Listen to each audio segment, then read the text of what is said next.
الإدغام الكبير. ودوناك الإدغام الكبير وقطبه أبو عامر البصري فيه تحفلا، ففي كلمة عنه مناسككم وما سلككم وباقي الباب ليس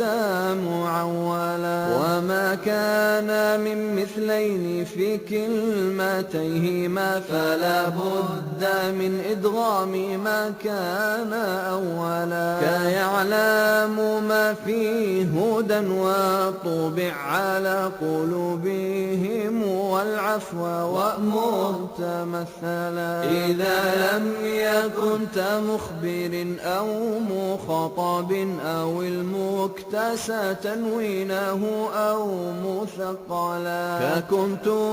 ترابا أنت تكريه واسع عليم وأيضا تم ميقات مثلا، وقد أظهروا في الكاف يحزنك كفره إذ النون تخفى قبلها لتجملا، وعندهم الوجهان في كل موضع تسمى لأجل الحذف فيه معللا، كيبتغي مجزوما وإياكم كاذبا ويخلو لكم عن عالم طيب الخلا، ويا قوم مالي ثم يا قوم من بلا خلاف على الإدغام لا شك أرسلا، وإظهار قوم آل لوط لكونه قليلا حروف رده من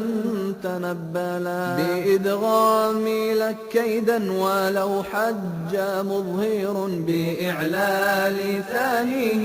إذا صح لاعتلا، فإبداله من همزات هاء نصلها، وقد قال بعض الناس من واو نبدلا، وواو هو المضموم هاء كاه ومن فأدغم ومن يظهر فبالمد عللا، ويأتي